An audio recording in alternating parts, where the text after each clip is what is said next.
Dan sudah ada beberapa pertanyaan dan beberapa juga sudah dijawab langsung. Saya bacakan dulu dari chat obrolan. Pak Irvin, ini tadi untuk masalah aplikasi sudah dijawab langsung oleh Pak Irvin ya. Jadi mungkin tidak diulang dari Pak Arif Budiman. Pengaturan admin di aplikasi, apakah setiap user baru bergabung bisa jadi admin atau bisa diatur. Terus Pak Deltaling, nama websitenya apa, sudah dijawab langsung oleh Pak Irvin. Kemudian dari Pak Rudianto, Masjid Al-Aman Perum Sidoarum, Yogyakarta sudah memiliki BUMN. Salah satunya usahanya barbershop, Pak Supardi dan Pak Irvin. Udah langsung nyata ya actionnya. Di Kemudian mana ada barbershopnya? di mana Pak Rudianto, boleh dinyalakan mic-nya? Pak Rudianto dari Masjid Al-Aman Perum Sidoarum Yogyakarta. Nanti saya ajak Di Pak Irvin Masjid itu untuk kita ke Jogja. Itu boleh Pak, monggo kalau di mau Masjid bicara dulu. Al-Aman, Ustaz. Perum Di Jogja. Sidoarum, Godean, iya, Yogyakarta. Ah, di Gedean. Baik, baik, baik. Iya. Siap. Semoga Kalau bisa semoga bisa rihlah ke Jogja ya. betul. Amin, Ada Ustaz. beberapa agenda target yang mau didatangi nih di Jogja. Insya Allah, betul. Nanti kalau sudah terhubung ininya, nanti kita bisa adakan program di mana kita berkunjung ke beberapa masjid yang memang menjadi mitra kolaborasi kita. Baik, dari Pak Supriyanto, Masjid Babu Salam Bekasi itu sudah dijawab juga oleh Pak Irvin langsung, cara mengaktifkan aplikasi Ukhuwah dengan fitur belanjanya. Kemudian ada pertanyaan dari Nurul Huda, Masjid Al-Furqon, Tangerang, Banten. Bisa saja masjid memberikan donasi namun belum dalam bentuk program produktif. Oke. Kemudian dari Pak Syahrullah, masjid saya terbuka untuk kolaborasi masjid lainnya. Nah, ada juga nih pertanyaan Pak Irvin, apakah aplikasi tadi hanya untuk masjid atau mungkin bisa untuk majelis-majelis taklim juga? Bisa. Jadi memang selain masjid bisa jadi itu yayasan, bisa jadi itu sekolah, bisa jadi macam-macam. Nah, memang awalnya dari masjid ya, tapi ternyata setelah kita deploy, kita implementasikan, ternyata banyak permintaan juga bahwa ini bisa digunakan untuk sekolah-sekolah, kampus-kampus, bahkan ya pesantren-pesantren. Jadi jawabannya bisa, insya Allah. Oh, bisa. Jadi lebih luas ya, aplikasi tadi itu digunakan untuk intinya kegiatan-kegiatan yang bisa memberdayakan umat lebih banyak lagi gitu ya, dengan sistem digital. Contohnya kita pernah bicara dengan satu pimpinan pondok pesantren dari Lampung. Beliau bilang untuk santrinya aja, warung santrinya itu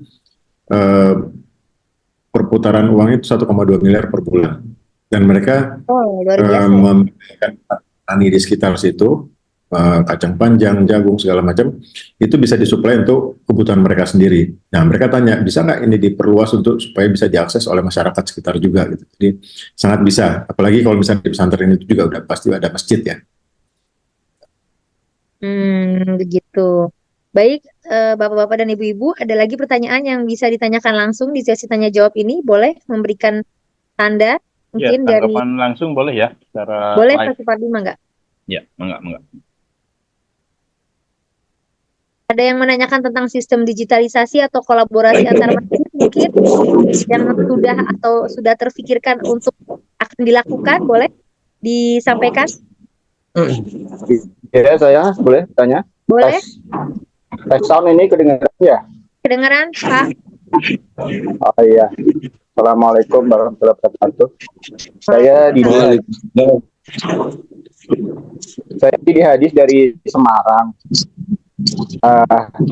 Saya download aplikasi. Cuman saya cari di masjid sekitaran saya di Semarang kok belum ada ya.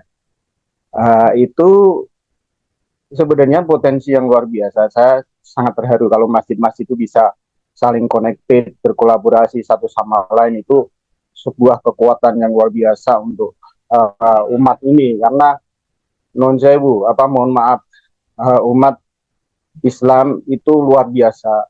besar tetapi terjerat-jerat gitu loh. Lemah sekali apalagi dari sisi ekonomi. Kalau ini saya salut betul ini ada program seperti ini. Cuman bagaimana kita bisa merangkul mereka untuk mempersatukan gitu di dalam naungan aplikasi ini sehingga intinya kan mereka non sewu ya, mohon maaf. Jadi saya lihat tadi di aplikasi saya cek my location nggak ada masjid di Semarang ya, atau saya yang terlupakan mungkin. Nah, bagaimana cara kita mengenalkannya?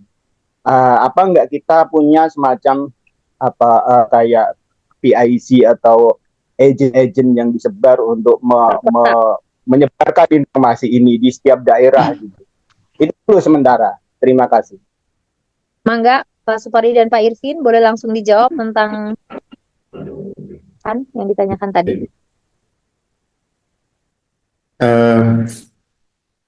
Saya dulu, Ustaz. Boleh Pak Irvin dulu. Silakan, Pak. Baik, kebetulan di sini ada kolega saya, namanya Coach Haidir. Mungkin beliau bisa ikut menjawab pertanyaan ini. Silakan Coach, mungkin bisa ini di unmute. Boleh. Pak Haidir, boleh dibantu untuk langsung menjawab. Semarang belum terdetek atau bagaimana tadi tuh?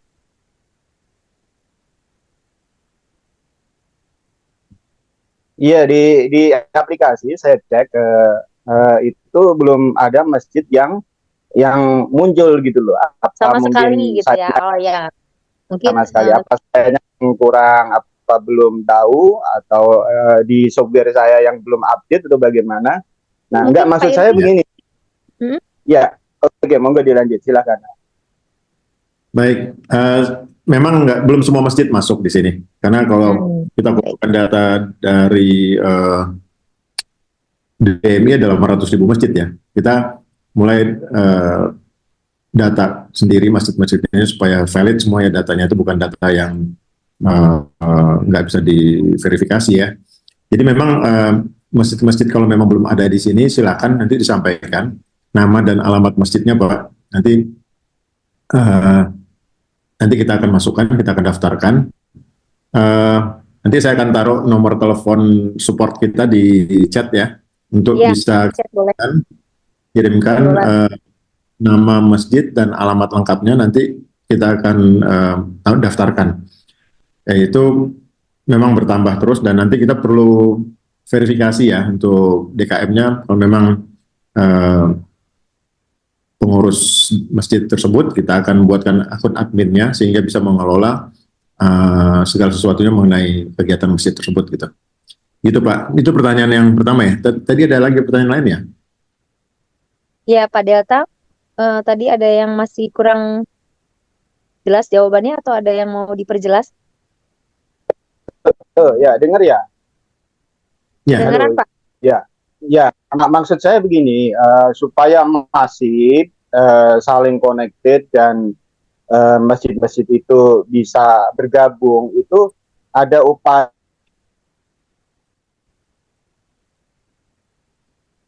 Pak Delta hilang suaranya. Hilang suaranya Pak, dari Semarang Pak. Gitu loh, ada bersatu apa ya, hilang. Halo, hilang ini ya? Iya. Jadi Ada upaya apa Pak tadi putus di situ? Ada upaya-upaya untuk ini, maksudnya mengenalkan informasi ini ke masjid-masjid musola, karena kan ada background ekonominya. Nah, itu kan sangat dibutuhkan umat kan. Itu kalau saling kita bersatu, itu luar biasa efeknya, dampaknya, karena dakwah ekonomi itu saat ini sangat diperlukan sekali. Banyak sekali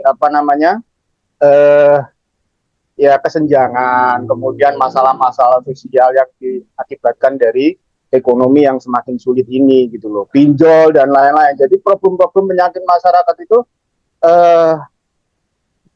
dampaknya luar biasa dari lemahnya ekonomi ini gitu loh. Kalau ini ada aplikasi bagus begini, maksud saya kalau bisa per daerah itu ada semacam agent atau apa ya namanya ya, perwakilan yang ditugasi untuk apa ya mendekati approach approach ke masjid-masjid itu ya, sosialisasi gitu.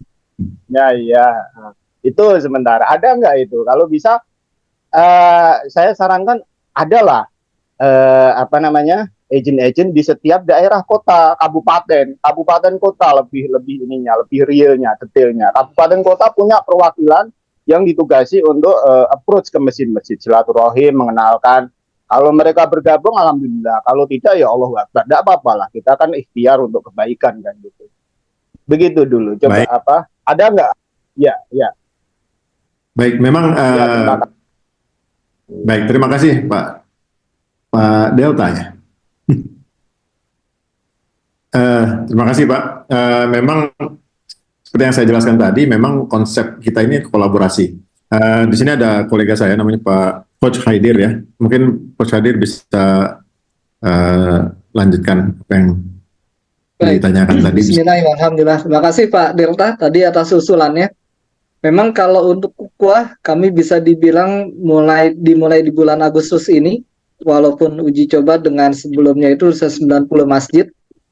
Dan betul sekali tadi kami sedang mencoba untuk membangun hub-hub di wilayah-wilayah supaya ini bisa menjadi lebih cepat, lebih masif. Tidak hanya untuk DKM masjid ataupun jamaahnya, kami saat ini juga sangat aktif membangun hubungan dengan pengusaha-pengusaha muslim, Pak. Jadi kami mengajak nih pengusaha muslim yang memiliki sesuatu produk yang bisa dibantu untuk dijual dengan keuntungan untuk masjid. Jadi tadi sudah dijelaskan, masjidnya nggak usah sibuk. Jangan bayangkan buka toko di Shopee atau Tokopedia nanti ada yang tanya, Ustadz, ini masih ada stok nggak? Wah, Ustadznya pusing jawab kayak gitu. Kami lagi membangun itu Pak. Jadi bangun hub masjid, DKM, lembaga-lembaga sampai dengan pengusahanya. Mohon dukungan, mohon doanya. Insya Allah nanti kami tetap akan update. Tadi saya sudah tulis di chat WA saya. Silakan Bapak-bapak, Ustadz-ustadz, Ibu semua yang ingin kontak, ingin bangun hubungan sama-sama bisa kontak ke saya ke WA. Sudah saya tulis di chat saya. Silakan Dan boleh Pak langsung. Itu berbayar atau enggak? Ada yang menanyakan. Aplikasi ini berbayar atau free? Penggunaan defaultnya tanpa biaya sama sekali. Kecuali ingin menggunakan fasilitas TV masjid yang tadi sudah sempat dipresentasikan. TV masjid itu ya tentu TV-nya disediakan oleh pihak masjid. Kami ada STB-nya khusus untuk menayangkan kontennya dan aplikasinya. Cukup sekali Pak, tadi sudah dijelaskan juga kalau dibandingkan dengan aplikasi TV digital lain yang jauh lebih mahal tapi sifatnya hanya one way, cuma ngasih info. Dengan ukhuwah kita udah bisa bangun ekosistem yang saling komunikasi. Kenapa sih aplikasi TV masjidnya ada biaya? Tadi Pak, salah satunya untuk membantu kami operasional. Satu contoh, ada satu pengusaha yang memang memiliki sistem keagenan untuk bisa bantu masjid-masjid ikut menjual tanpa modal. Jadi masjidnya nggak kita minta belanja stokis Pak. Udah ukhuwah aja yang nanggung, itu butuh modal di awal gitu. Jadi sebenarnya kita juga ngajak untuk saling membantu gitu. Nah itu makanya untuk TV masjid, lembaga atau musola yang ingin menggunakan TV masjid ada biayanya. Tapi untuk jamaah maupun DKM yang menggunakan hanya di handphone nggak ada biaya sama sekali. Baik, ada pertanyaan juga mumpung masih ini ya menyangkut dengan aplikasi tadi dari Pak Irham Akas terkait PLTS tersebut. PLTS pemakaian solar cell PLTS untuk memenuhi kebutuhan listrik masjid dan berharap PLTS tersebut menjadi BUMN untuk melayani kebutuhan jamaah dan warga yang membutuhkan. Apakah Pak Haidir bisa bekerja sama menjalin kerjasama antara BUMN dengan usaha PLTS tersebut? Dengan senang hati, nanti boleh kontak, tadi saya sudah sampaikan WA saya, kita bisa diskusikan nanti apa bentuknya. Sebagai contoh, pekan lalu kami diskusi dengan komunitas, lembaga, yayasan bahkan, Yayasan Kampung Sedekah. Jadi tiap yayasan, tiap komunitas, tiap bisnis punya keunikan masing-masing. Ya biasa kalau nggak bisa tatap muka kita Zoom, kita diskusikan apa nih implementasinya. Yang paling penting adalah ya kita jamaah di sini.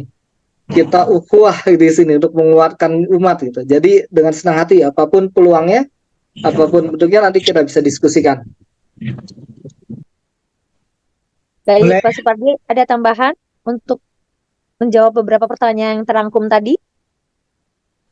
Cukup. Saya pikir dari saya cukup. Tidak ada ini. Boleh, saya Nurul Huda Pak, berkontribusi boleh. Silakan Pak. Silakan Ya, Pak. silakan Mangga. Baik, Assalamualaikum warahmatullahi wabarakatuh. Waalaikumsalam warahmatullahi wabarakatuh. Karena Nurul Huda dari Masjid Al Furqon, Kota Tangerang.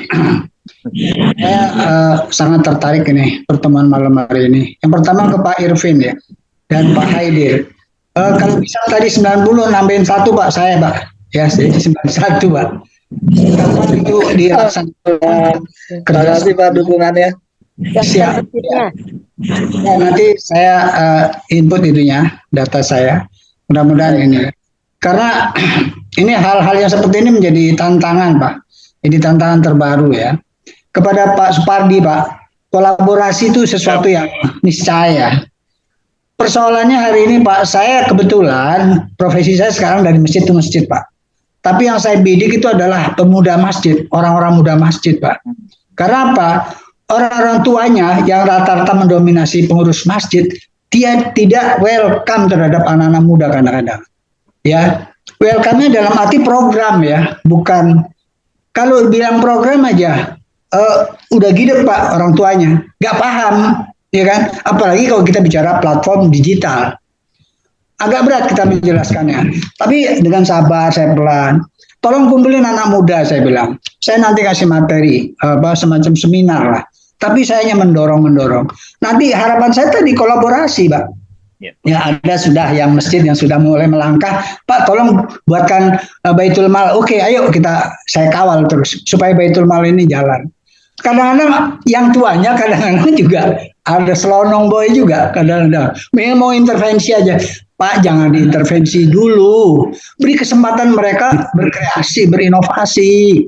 Kalau sudah diintervensi, nanti pertanggungjawabannya gimana? Ya Allah, saya bilang, kalau semuanya platform digital, semuanya terbaca, real time, saya bilang gitu, nggak usah khawatir. Ya, jadi saya berharap nanti saya bisa kerjasama ini dari kami, dan kami juga coba lagi menggalang beberapa masjid. Harapan saya nanti ada 10-20 masjid bisa kita berkolaborasi, ya kan? Dari awal, dari program dulu, program apa yang mau kita awali dulu. Ya terutama penerapan platform digital di masjid-masjid. Ini hari ini masih blank Pak. Maaf nih.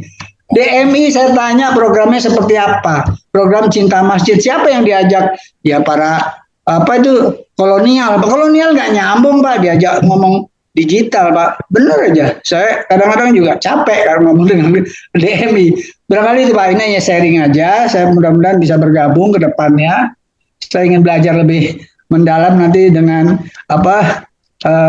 Baitul Mal alumni IPB Pak. Bisa kalau di mana, di Bogor atau di Jakarta Pak? Di Bogor Pak. Di Bogor ya, insya Allah Pak. Saya akan mencoba nanti minta alamat lengkapnya, kalau bisa ini saya akan ke sana dengan ngajak teman-teman muda yang Masya Allah. Demikian dari saya, hanya sharing aja Pak. Terima kasih. Assalamualaikum warahmatullahi wabarakatuh. Waalaikumsalam warahmatullahi wabarakatuh. Menarik ya Pak, kalau tadi nggak dibuka oleh Pak Supardi, kadang-kadang kita nggak sadar ya bahwa jumlah minimart yang begitu banyak itu ternyata 19.000 loh paling banyak. Sedangkan kita 800.000 nggak gandengan tangan ya. Belum, bukannya belum. Nah, gimana nih Pak Supardi dan Pak Irvin dan Pak Haidir bisa menginisiasi supaya kolaborasi itu semakin berjalan, berkembang, dan bisa membuat perekonomian kita umat lebih berdaya. Silakan Pak, mau disampaikan kata-kata. Baik, Pak Huda. Boleh saya menambahkan barangkali ingin memperkenalkan ini. Yang namanya wakaf produktif ini masih belum. Pak Bambang mungkin sebentar. Ya.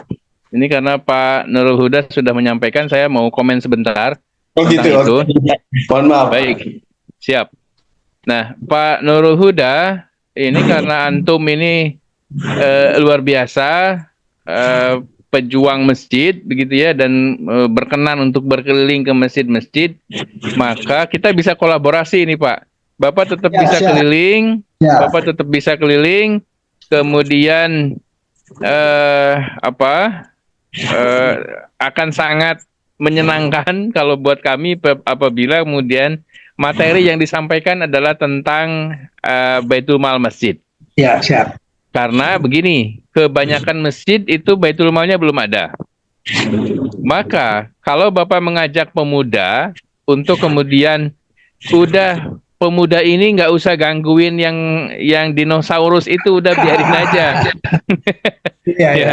Ya. Udah biarin aja, mereka didorong saja untuk bisa sholat dengan baik, gitu ya. Karpet masjidnya bagus, nanti ada AC dan seterusnya. Ada, ayo pemuda, kita bikin aja Baitul Mal Masjid. Iya. Jangan minta uang ke DKM-nya kalau misalnya memang DKM-nya susah itu gitu kemudian. Ya. Ayo kita cari uang sendiri aja gitu kemudian. Mudah gitu ya.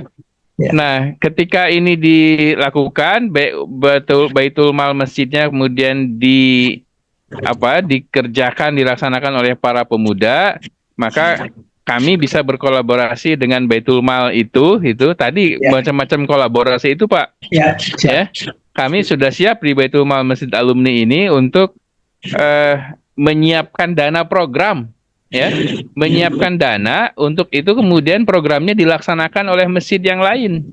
Ya, itu kita seperti itu pola kita gitu. Karena Baitul Mal Masjid Alumni ini sesungguhnya tidak mau punya program. Ini ekstrim ini. Ya?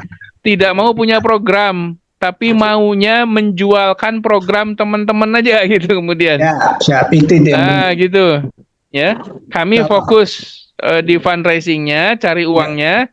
Nah, teman-teman di program itu nanti dana yang kami dapat kita kemudian distribusi ke teman-teman masjid yang lain. Ini visi kolaborasinya kira-kira seperti itu. Ya. Nah, gitu. Nah, dengan Pak Huda, ayo Pak, nanti kita piloting di masjid mana yang kira-kira memang kita bisa menggerakkan pemuda itu, ya. Sehingga kalau sudah piloting itu enak, sudah ada contohnya. Ya. Ini contohnya nih, pemuda bergerak sendiri, nggak ngerepotin orang tua, bahkan para pemuda ini mau juga misalnya kalau masjidnya AC-nya baru satu, ini para pemuda ini yang membelikan AC kedua, ketiga, sehingga orang tuanya bisa sholat dengan lebih nyaman, tidak kegerahan. Ya, saya pengen ada masjid di wilayah-wilayah tertentu. Ya, insya Allah. Baik. Nanti saya catat Pak Huda mohon nanti meng-share nomor handphone ya di chat ya. Ya, siap. Baik. Ya, insyaallah. Sip, seperti itu. Nah, ini syukron, monggo Pak Bambang. Yang tentang wakaf produktif boleh. Terima kasih Bu Eca. Mohon maaf barusan Pak Ustadz dari PB. Mohon maaf namanya Pak Supardili ya. Betul Pak. Oke, Pak Supardili. Ungkapan-ungkapan yang menyatakan masjid ini agak susah diajak atau dikasih masukan untuk lebih syiarnya lebih berkembang, itu memang itu sudah dimahkum oleh banyak jamaah nih. Jadi kadang-kadang mungkin mereka merasa terganggu atau apa alasannya kita juga nggak tahu ya. Kadang-kadang kita punya program kemudian mereka melihatnya bahwa mungkin fasilitasnya belum ada barangkali ya, atau mungkin mereka masih belum bisa menangkap gitu. Nah, salah satunya saya waktu itu di Pokja Masjid MRBJ tentang wakaf gitu. Nah, begitu saya ke BWI, Badan Wakaf Indonesia, ternyata ada satu hal yang sangat menarik, yaitu wakaf produktif. Dan ini ternyata di Indonesia itu undang-undangnya aja baru tahun 2004 kan. Begitu saya coba menanyakan ke beberapa pihak, termasuk ke Tangsel, kota Tangsel, apakah ada program yang mensosialisasikan tentang wakaf produktif? Ternyata itu adalah inisiatif pribadi, sehingga mereka juga harus menyewa rumah keluar dari uang sendiri, padahal sebetulnya itu program pemerintah gitu yang harus didukung oleh pemerintah. Baik. Nah, karena wakaf produktif ini belum terlihat terdorong sosialisasinya oleh pemerintah, maka kami di Pokja, kemudian karena di Pokja juga kelihatannya agak belum memahami, akhirnya kami membuat sendiri yayasan wakaf produktif gitu. Nah, yang saya harapkan ini ternyata dapat dukungan juga dari Pak Irvin gitu, karena Pak Irvin ini punya aplikasi yang sudah jadi gitu kan.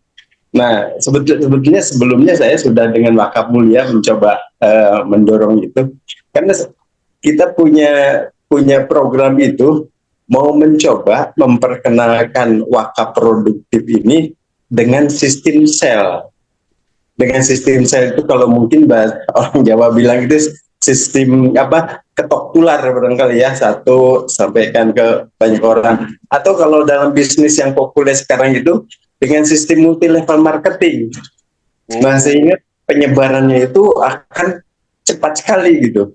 Kalau saya bayangkan satu merekrut 5 dalam seminggu, minggu berikutnya sudah 25, minggu ketiga 125, dan minggu kelima itu sudah terangkum 4.000 muslim yang terangkai.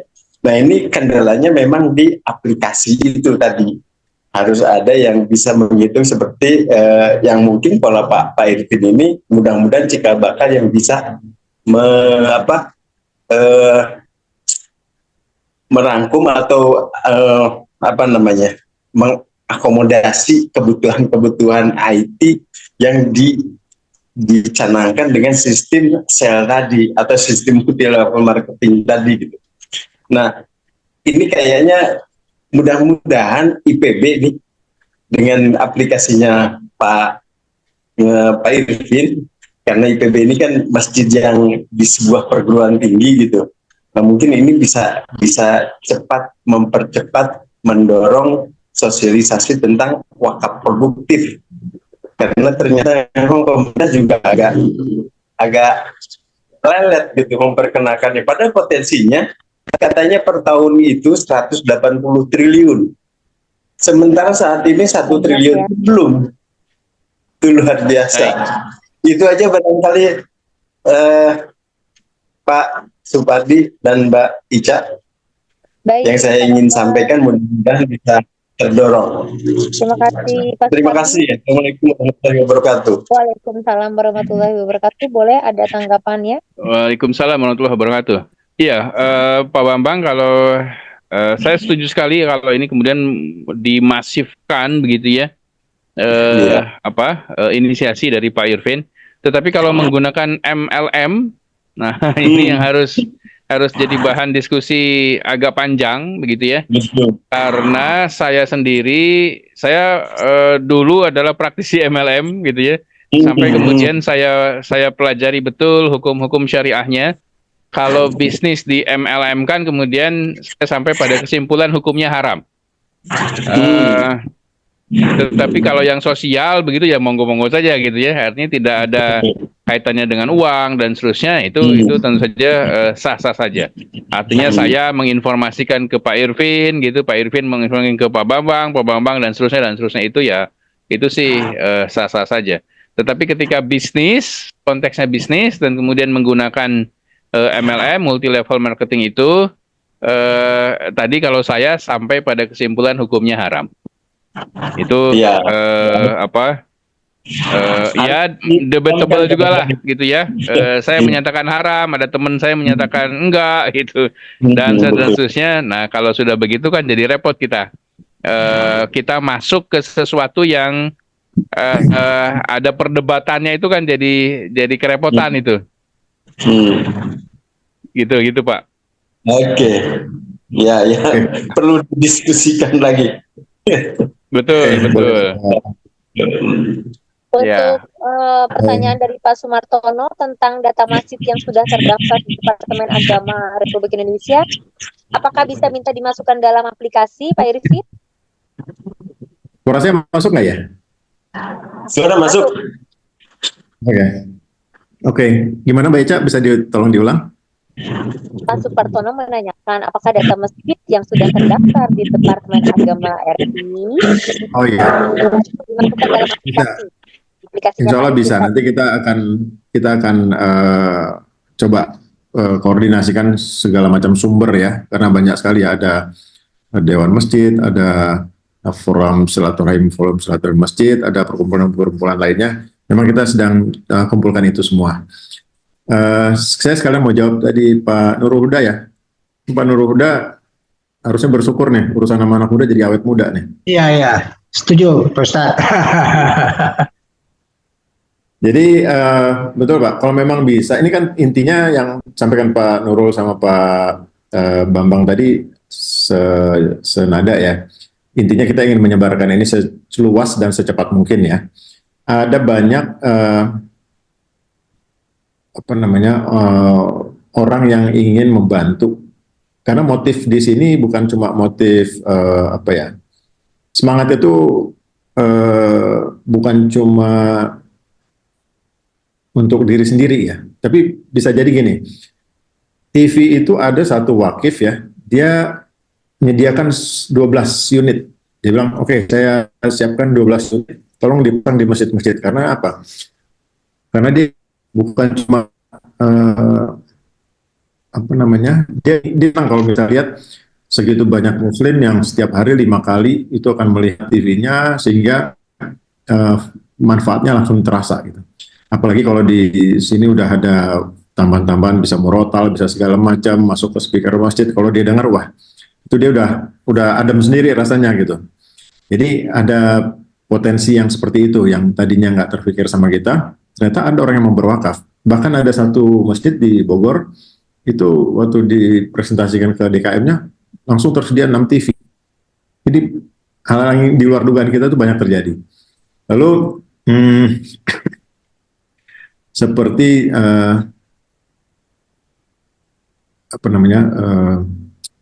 seperti yang kita lihat di masjid-masjid ini, mereka punya banyak jamaah yang sebetulnya itu potensi yang mereka nggak sadari. Kalau kita tahu dunia iklan itu sangat mahal ya. Untuk mensosialisasikan suatu program atau aplikasi untuk digunakan oleh banyak orang itu biasanya harus ada, kalau istilah startup itu bakar duit ya. Mereka tuh harus beriklan sebanyak mungkin supaya orang bisa menggunakan aplikasinya. Istilah di iklan itu namanya call to action ya. Call to action itu gimana kita mendrive orang supaya benar-benar mengerjakan apa yang kita inginkan. Contohnya Traveloka itu, mereka spend uang untuk iklan, itu 1 bulan itu 115 miliar hanya untuk iklan TV. Sehingga mereka bisa sampai seperti sekarang. Nah sekarang kita muslim apa? Kita punya rapat tiap minggu ya, namanya sholat Jumat. Itu kalau misalnya di 15 menit sebelum azan, itu pengurusnya angkat handphone di podium, dia bilang sama jamaah, ayo sama-sama kita install aplikasi ini. Kenapa? Nah di situ harus bisa menjelaskan manfaatnya untuk jamaah apa, manfaatnya untuk masjid apa, manfaatnya untuk stakeholders yang lain apa, sehingga mereka tergerak untuk menginstall. Itu call to action sangat efektif kalau saya lihat. Kalau iklan itu belum tentu orang akan benar-benar install. Dia lihat iklan, ada aplikasi, belum tentu diinstall. Tapi kalau diajak begitu, kemungkinannya lebih besar. Betul. Nah ini potensi yang sebetulnya nggak disadari nih sama kita. Kita punya rapat rutin yang sebetulnya bisa dimanfaatkan untuk mengendorse program-program kita gitu. Itu mungkin tambah dari saya. Betul. Jadi kalau sebetulnya kalau jamaah itu bagaimana kita menginformasikan ya Pak Irfin ya. Kalau misalnya kita menginformasikan ini banyak manfaatnya, mereka akan dengan mudah, selama itu gratis, akan menginstal aplikasi tersebut. Betul. Tanpa harus sistem bakar duit tadi ya Pak Irfin. Betul. Memang satu hal, kita harus di masjid itu harus ada admin dan ada konten kreatornya. Kalau kita mau menjual program, itu Saya pikir itu dua itu. Adminnya yang menjaga 24 jam dan konten kreatornya yang bisa memasarkan produk apa yang mau kita pasarkan kepada umat gitu. Sehingga masjid kita masjid borderless, nggak masjid hanya lokalan gitu. Insya Allah gitu. Boleh sedikit saya. Boleh Pak Delta, silakan Pak Delta. Ya, saya mohon maaf minta nasihat dan masukan. Jadi begini, sebagai upaya untuk mempercepat action program pemberdayaan ekonomi, saya punya plan dan ini juga sudah jalan, tapi lebih condong ke kuliner karena kuliner itu luar biasa potensinya. Itu kalau hitungan saya per bulan bisa kita dapat 100,5 M, 1 M bisa itu profit. Nah, yang mau saya ceritakan, jadi kuliner ini nanti, ini saya cerita saya persingkat ya. Salah satunya membuat dari mulai lomba kuliner RT RW taruhlah RT RW. Nah di situ kita lomba kuliner yang skupnya kecil itu dalam rangka untuk mencari juara-juara sehingga kita punya database orang-orang yang pintar masak. Begitu kita punya database masyarakat yang pintar masak, ada kereta lewat sebentar. Saya di pinggir rel soalnya. Nah, oh iya. Nggak kedengeran kok Pak Delta. Suara keretanya nggak kedengeran. Ya, ini sudah dengar ya. Mohon maaf. Ya, begitu kita punya database masyarakat yang punya potensi masak-memasak, nanti kita koordinir, kita pilih. Kemudian rencana saya mau membuat kontainer-kontainer untuk dibikin pusat penjualan. Nanti yang masak beliau-beliau, di ibu-ibu atau bapak yang pintar masak itu, sehingga mereka di rumah itu berdaya. Kita beli, kita kulah masakannya, produknya, kita jual di warung-warung itu, sehingga menjadi targetnya itu menjadi pilihan warteg. Selama ini kan persepsi kita makan murah, enak, itu warteg. Nah, namun nanti koordinasinya lewat masjid-masjid di lingkungan masing-masing. Itu luar biasa potensinya. Ini yang sedang saya kerjakan itu membuat ayam crispy mini Rp1.000-an. Harapannya dengan uang makan dengan uang sekitar 7.000 itu udah kenyang. Dengan ada nasi, ada oseng tauge, ada ayamnya, 7.000 itu udah kenyang. Dan itu saya rekrut dari anak-anak muda. Nah, nanti mereka yang punya motor ya silahkan bawa motor, pakai model rombong yang di belakang itu. Nah, harapan saya di setiap kabupaten kota atau di setiap kelurahan, kecamatan itu nanti dikoordinir masjid-masjid setempat. Nah, nanti sebagian profitnya mungkin di model sistem sirkah mudharabah itu disalurkan ke masjid sebagai program langitan. Jadi ada manajemen langitnya, tidak kering hanya orientasi materi begitu. Nah itu kuliner luar biasa. Hitungan saya sebulan bisa 0,5 M. Bahkan kalau setiap kabupaten kota kita bisa mengembangkan itu dengan kemitraan dan lain-lain, bisa 6 miliar bisa sebulan itu. Nanti saya mohon masukan badan usaha, bukan badan usaha, jenis kelembagaan apa yang perlu dibuat untuk menampung dana itu. Saya mohon nanti nasihatnya, karena mohon maaf saya secara teori ilmu ekonomi Islam kurang, dan harapannya kalau bisa di komunitas ini ada kajian-kajian yang membahas itu, termasuk anti riba, karena program saya salah satunya adalah melunaskan hutang riba. Harus ada action karena banyak penyakit masyarakat, ada bunuh diri, ada banyak lah, itu berawal dari situ. Itu juga kita harus action gitu. Itu sementara aja, mohon maaf terlalu panjang ini. Nanti tapi Pak Delta kedepannya mungkin gimana? Tapi Pak Delta sudah berjalan ya kuliner tadi tuh Pak? Ini baru akan mulai, ini gerobak sudah jadi 5 dan 3. Jadi ada yang mobile keliling itu pakai motor. Bagi yang punya motor silahkan, yang nggak punya motor kebetulan ada beberapa motor itu yang model murah itu ayam crispy 1.000-an. Nah itu nanti ada makan. Nah ada yang gerobak yang menetap. Nah harapannya bikin sebanyak-banyaknya. Nah, karena anak-anak muda generasi Z ini sekarang ini ya apa ya, imbasnya nyari kerja susah ini. Dan sekarang banyak yang nodong saya, Pak gimana ini, saya mau ikut gabung. Nah, cuma saya ya terkendala di muda juga karena ini pribadi saya belum belum apa belum bekerja sama dengan pihak manapun gitu. Dan saya nanti harapannya mau menggandeng pihak-pihak masjid untuk mengkoordinir warga sekitarnya yang berminat begitu loh, sehingga kita bisa membangun ekonomi itu secara terkoordinir gitu. Demikian sementara mohon masukan, mohon nasihat. Pak Supardi dan Pak Irfin, mohon tanggapannya tentang usulan program yang potensinya luar biasa ya disampaikannya. Mangga Pak. Iya, Pak Delta gagasan yang sangat baik, sangat bagus. Maka saran saya memang piloting itu menjadi penting, ya. Jadi ada pilot project, begitu ya.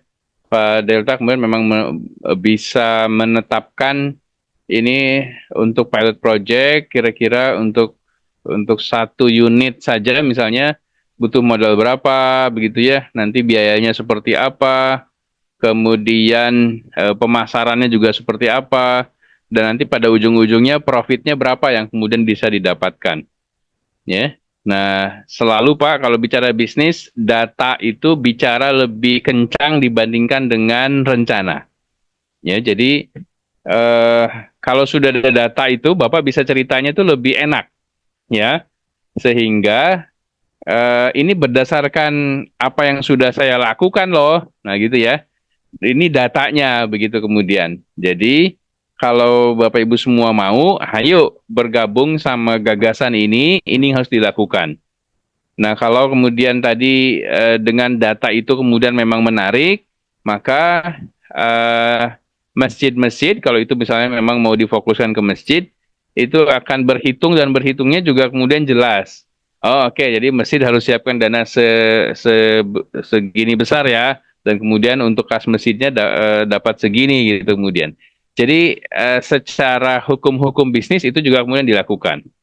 Nah, terkait badan hukum, jangan kalau berbisnis atau apapun, kita baik di sosial maupun di bisnis, jangan dulu suka memikirkan kelegalan dan seterusnya itu, ya. Jalan saja dulu, begitu ya. Kalau bisnis itu ya nanti kita pasti akan membutuhkan badan hukum ketika memang size bisnis kita memang sudah mengharuskan itu gitu kemudian. Tapi kalau di awal nggak usah dipikirkan dulu, berjalan saja dulu Pak di tingkat yang di tingkat pilot itu, di tingkat sesuai dengan sumber daya yang Bapak miliki. Nah, kalau sudah ada data itu nanti upscale-nya kemudian bisa lebih mudah. Ini sama Pak, misalnya di kami, di Masjid Alumni IPB, itu sekarang kita baru buka counter jus buah, gitu misalnya ya. Ini data-data selalu kita, ini kan tuh ke operatornya, data-data harus baik ya, harus bagus ya, gitu. Kenapa? Nah, karena kemudian memang kami akan men-share ini sebagai sebuah pilot project, gitu, bahwa dengan hanya modal yang kecil saja, kemudian masjid itu sudah bisa punya rintisan BUMN sebagai sebuah pola. Nah, ini yang penting sebetulnya pola ini. Ketika sudah dapat satu pola, upscale-nya itu kemudian bisa lebih mudah. Nah, itu seperti itu Pak Delta. Pak Delta tinggal di mana Pak Delta? Saya di Semarang, Pak. Oh, dari Semarang ya. Kebetulan dulu aktif di masjid Takmir Masjid Undip yang di Peleburan itu. Oh. Saya di sekretaris dulu ya. Iya. Jadi kalau gini Pak, semangat saya ketika bisnis itu melibatkan masyarakat sebanyak-banyaknya sehingga keuangan itu langsung mereka bisa nikmati. Kalau ya orientasinya seperti itu. Jadi ibu-ibu yang nganggur di rumah atau anak-anak muda yang sekarang dalam kebingungan itu, mereka bisa terlibat real gitu loh. Atau mungkin di lingkungan masjid ya, itu bisa bikin kayak tanaman-tanaman yang bisa produktif untuk disuplai ke warung-warung yang nanti dijalankan itu, misalkan nanam cabai atau nanam jeruk, daun jeruk Itu kan yang untuk betul. yang untuk kulitnya itu ibu-ibu bisa nanam apa namanya model apa itu yang pakai air itu apa sih namanya hidroponik. Nah hidroponik kita pinjami alat. Nah, nanti produknya kita beli. Jadi apa ya ada kemanfaatan untuk sebanyak mungkin orang di sekitar lingkungan kita gitu. Kalau nyambung. Ya target yang saya rencanakan ini untuk dimulai fokus di kuliner karena kuliner itu masif sekali. Setiap hari orang pasti makan dan kalau makanannya oke, murah, enak dan sehat, insya Allah lah. Apalagi kita Muslim kan umat terbanyak ya, loyalitas itu pasti ada, insya Allah. Ya. Begitu baik, Pak. Baik, Pak Delta, semangat antum luar biasa ya. Tetapi kemudian nanti pada prakteknya Pak, pada eksekusinya, antum tetap saja harus memasukkan faktor kualitas, ya. Jadi tidak bisa kita mengajak semua masyarakat ayo gabung tanpa ada seleksi kualitas. Karena kalau tanpa seleksi kualitas, kita ingin membantu satu, tetapi malah itu jadi malah menghancurkan program secara keseluruhan. Ini saya sering kali Pak bertemu sama orang semulia Bapak gitu ya. Saya ingin berbisnis, ingin ngajak para pemuda begitu, tapi tanpa seleksi atau standar kualitas, maka yang terjadi adalah kemudian yang tadinya harusnya bisa continue, tetapi selesai hanya di 1 atau 2 kali percobaan saja itu kemudian. Nah, kalau Bapak kemudian bisa melakukan itu, saya misalnya berguru ke Pak Samsalis namanya. Pak Samsalis ini adalah founder dan pemilik Ayam Sabana. Ya, kata beliau, saya ini maksud awalnya memang mau membantu tetangga saya yang tidak punya pekerjaan. Tetapi saya tidak hanya ingin membantu sekali, saya ingin membantunya berkali-kali dan saya ingin kemudian membantu lebih banyak orang. Karena harus continue, maka kualitas, manajemen, profesional, dan seterusnya itu menjadi hukum yang beliau terapkan. Maka jadilah sekarang Sabana yang outletnya kira-kira sudah sampai 2.000 outlet, yang kebutuhan tepungnya itu Pak, itu sudah melebihi kebutuhan tepungnya KFC. Ya, dan sekarang kemudian sudah merambah ke hulu misalnya, sudah bekerja sama dengan petani cabai untuk punya kebun cabai sendiri, sudah punya menginisiasi pabrik sausnya sendiri dan seterusnya itu. Nah ini contoh di mana kemudian sebuah niat mulia itu kemudian dieksekusi dengan standar yang jelas. Jadi continuity-nya dapat Pak. Jadi saran saya mangga Bapak tetap terapkan saja ini sebagai bisnis Bapak sendiri, begitu. Tetapkan standar dan seterusnya itu. Dan nanti kalau bisnisnya memang profit, Pak, itu menyebarluaskannya mudah. Ya, menyebarluaskannya mudah. Jadi orang akan berburu bisnis Bapak itu kemudian kalau memang Bapak punya standar kualitas seperti itu. Kita lihat misalnya ada es krim apa itu? Mishu ya. Ya, itu es krim yang punya standar kualitas, meskipun mahal gitu ya. Satu outlet itu orang tetap berburu. Kenapa? Ya memang ada standar kualitasnya yang kemudian bisa menjamin profit. Nah ini yang terjadi. Saya harus share sedikit misalnya ini waktu kita udah agak lewat banyak sebetulnya. Ada dulu itu namanya Edam Burger. Ya. Saya ketemu sama foundernya, Pak Made namanya. Itu Edam itu dari Made dibalik itu namanya. Ya, jadi di tahun pertama Pak Made itu hanya memiliki kira-kira sampai 20 outlet saja. Tetapi di tahun kedua, ketiga itu dari 20 berkembang menjadi 3.000. Ya. Nah, kenapa bisa begitu? Karena memang itu hal yang baru, orang suka, murah, investasinya kecil, maka siapapun yang mau buka outlet disetujui itu sama Pak Made. Jadi dari 20 sampai ke 3.000 yang terjadi tahun keempat hancur semua Pak. Ya, kenapa? Karena standar kualitasnya kemudian tidak ada. Jadi ini pelajaran-pelajaran lah ya dari sejarah yang bisa kita dapatkan kemudian. Terima kasih Pak.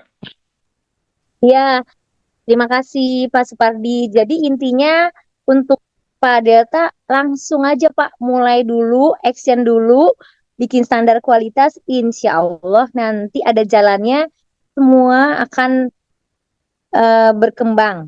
Entah itu melalui jalur masjid, entah itu melalui franchise seperti Sabana ya, yang kata Pak Supardi tadi, ternyata melebihi kebutuhan tepung produk yang sudah besar. Ilmu baru tuh, info baru buat kita. Dan Bapak-Bapak, Ibu-Ibu, terima kasih atas pertemuan hari ini, kegiatan Zoom online kita hari ini, malam ini, karena waktunya kita sudah selesai dan agak lewat sedikit.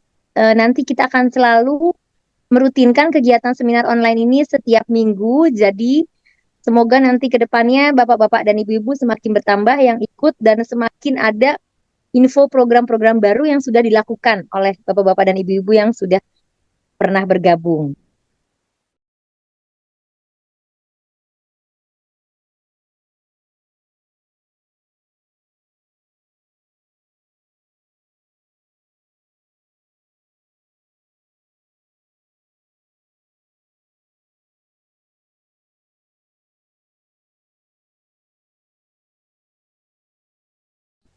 Anggota grup kita yang kemudian bisa share programnya dan kita akan bahas sama-sama.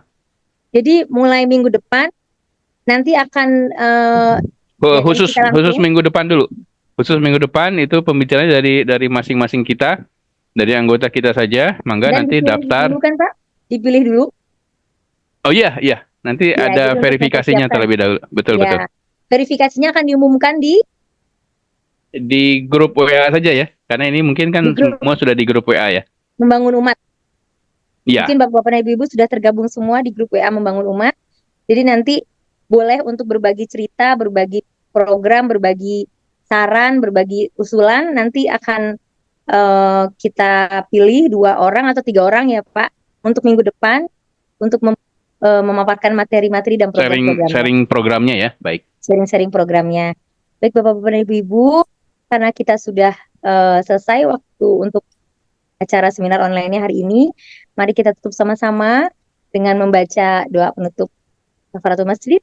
Subhanakallahumma wa bihamdika la ilaha illa anta astaghfiruka wa atubu ilaik.